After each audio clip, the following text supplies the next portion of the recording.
সাওবান রাদিয়াল্লাহু তাআলা আনহু বলেন, রাসূল সাল্লাল্লাহু আলাইহি সাল্লাম বলেছেন, ইন্না আতাখাওয়াফু আলা উম্মতি, আমার উম্মতের উপরে আমি তিনটা বিষয়ে ভয় করি।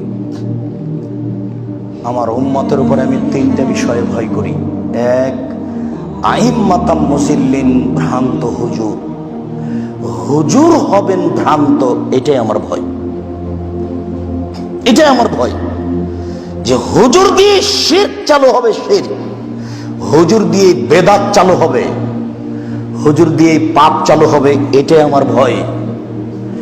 হুজুরের ব্যাপারে আল্লাহর নবী যত কঠিন কথা বলেছেন, আর কোন পাপীর ব্যাপারে এত কঠিন কথা বলেছেন তা আমার জানা নেই। আল্লাহ নবী বলছেন, আমি কতগুলো লোককে দেখলাম যাদের ঠোঁট এবং জিহ্বাকে কেটে নেওয়া হচ্ছে। আমি বললাম, জিবরাইল, এরা কারা?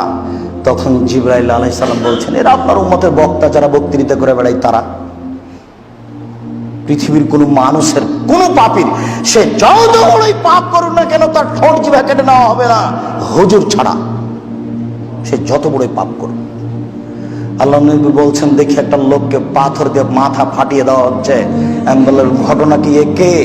তখন জিবরাইল বলছেন, উনি হচ্ছেন হুজুর, তার মাথা ফাটিয়ে দেওয়া হচ্ছে। পৃথিবীর কোন পাপীর মাথা ফাটিয়ে দেওয়া হবে এইভাবে তা করা হবে না, জাহান্নামে দেওয়া হবে। রাসূল সাল্লাল্লাহু আলাইহি সাল্লাম বলছেন যে যখন হুজুরকে জাহান্নামে দেওয়া হবে, তখন দেওয়ার সাথে সাথে ভণিটা বের হয়ে যাবে। সে ভণির চতুর্দিকে ঘুরবে, গরু যেমন ধান মারার সময় ঘুরে, বুঝেন কিনা এই কথা? তো সব জাহান্নামী জমা হয়ে বলবো, হুজুর কি ব্যাপার, আপনি যে আমাদের ভালো কথা বলছিলেন আর মন্দ থেকে নিষেধ করছিলেন। তখন হুজুর বললেন, কি করি, আমি ভালো বলেছি, ভালো করিনি যে। আমি মন্দ নিষেধ করেছি, কিন্তু আমি যে নিজেই মন্দ করেছি। আরে হুজুর যে নগদ বেদাতি, হুজুর যে ধর্মের 5 পয়সা দাম দেয় না, হুজুরের কাছে বেদাত একেবারে প্রিয় নেকির কাজ। আহলে হাদিস তার জাজল্য প্রমাণ। আহলে হাদিস দ্বীনের মতো প্রমাণ, আপনাকে আমি দ্বীনের মতো দেখাতে পারি। আমি বুঝতে পারি না কেন এটা। আবার কেউ কেউ বলছে যে অত কঠিন করে বলতে হবে কেন? কঠিন করে বললে ভাত হয়, ভাত বন্ধ হয় না। আমি আব্দুর রাজ্জাক খাকসার তার জাজল্য প্রমাণ। আমি 90 সাল থেকে মাঠে আছি, আজ পর্যন্ত আমাকে কোনোদিন দুর্বল করে কথা বলা লাগেনি। রুজিত হচ্ছে, রাস্তাতে তো পড়ে নেই। আপনারও হবে।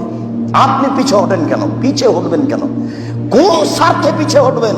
স্বার্থ কি আছে এমন? হুজুর বলেছে, করেনি, এই জন্য এখানে।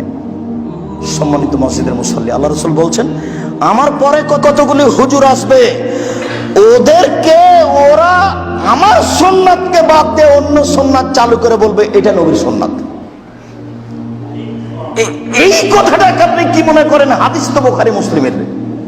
আমার সুন্নাতকে বাদ দিয়ে আরেকটা চালু করে বলবে এটা রাসূলের সুন্নাত। যেমন আপনাদের ওই কবরস্থানে গিয়ে সবাই মিলে হাত তুলে দোয়া করা। এই মসজিদও অনেক বেদাত আছে, সব বন্ধ হয়ে যায়, এটাই চাচ্ছি। আব্দুর রাজ্জাক সাহেব, আমাদের কি কিছু বলতে চাইলেন? না, আমি বলতে চাচ্ছি না, তবে যা হচ্ছে তা ছেড়ে দেওয়ার জন্য আন্তরিকভাবে অনুরোধ করছি। আপনি ছেড়ে দিতে বাধ্য। কাউকে বলা লাগবে না, কে মানছে কে মানে এটা দেখা পড়ে।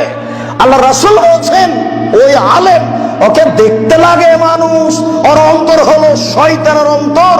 কলবুহুম কলবু শায়তান ফি জিসমিন ইনসিন।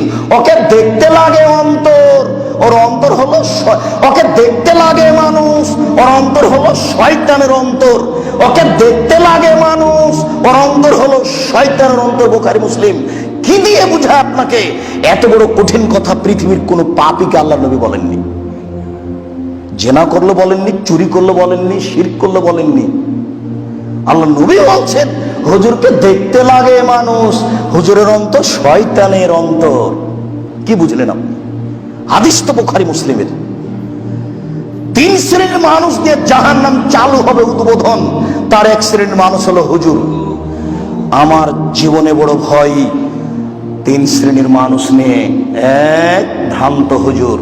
2, সাতালতাহিকু কাবাইল মিন উম্মতি বিল মুশরিকিন, আমার মতে হিন্দুদের সাথে মিশে যাবে, এটা আমার ভয়। বৈশাখের হিসাব হিন্দুদের, মুসলমানের নয়।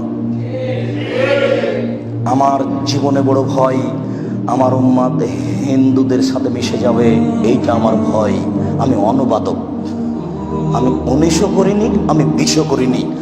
1450 বছর পূর্বে মুহাম্মদ সাল্লাল্লাহু আলাইহি সাল্লাম যা বলেছেন আপনাকে তা আমি অনুবাদ করে শোনালাম।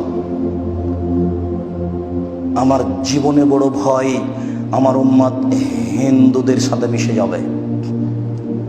3 সাতাবদ কাবাইলু মিনুমতিল আওসান, আমার উম্মত মূর্তি পূজা করবে, আমার উম্মত মূর্তি পূজা করবে। আপনার বাড়িতে ছবি মূর্তি আছে, আমি তার সাক্ষী। আপনি এই মসজিদের মুসল্লি, এখন আমি সাক্ষী। আপনার বাড়িতে এখনো শোকেজের উপরে ছবি মূর্তি আছে, আমি তার সাক্ষী, আমি নিজে দেখেছি। আপনি আমাকে ঢাকতে চাচ্ছেন? অতদিন পর্যন্ত আপনি মোমেন দাবি করতে পারবেন না যতদিন পর্যন্ত আপনার বাড়িতে একটা ভাঙা চূড়া পুতুল আছে। এইখানে দাঁড়িয়ে আপনাকে আমি শতদিন বলেছি, ওই মাছের আকৃতিতে যাই আয়না আছে যেটা সাফ করে কিনেছেন, ওই আয়নাটাকে স্বাভাবিক ভাঙলে হবে না, আয়নাটা ফেলে দিয়ে হবে, লাথি দিয়ে করতে হবে, গুঁড়ে দিতে হবে। এই আয়না তোকে লাথি দিয়ে গোড়াই আমি, এভাবে গুঁড়ে দিতে হবে। তার পূর্ব পর্যন্ত নিজেকে মোমেন মনে ভুল হিসাব, সিদ্ধান্ত পরিবর্তন করতে হবে যে কোনো মূল্যে। ভুল হিসাব, মসজিদ থেকে বের হয়ে বাড়িতে ঢোকার পরে প্রথম কাজ, বাড়িতে যত ছবি মূর্তি পুতুল আছে সবকে জ্বালানাদের নিচে ফেলতে হবে, তারপরে কোনো কথা। ভুল হিসাব, সিদ্ধান্ত পরিবর্তন করুন। আপনি মানলেই কি আর না মানলেই কি, কথা এটাই চূড়ান্ত। রাসূল সাল্লাল্লাহু আলাইহি ওয়াসাল্লাম বলেন, আমার জীবনে বড় ভয়, আমার উম্মত মূর্তি পূজা করবে, ছবি মূর্তি পুতুল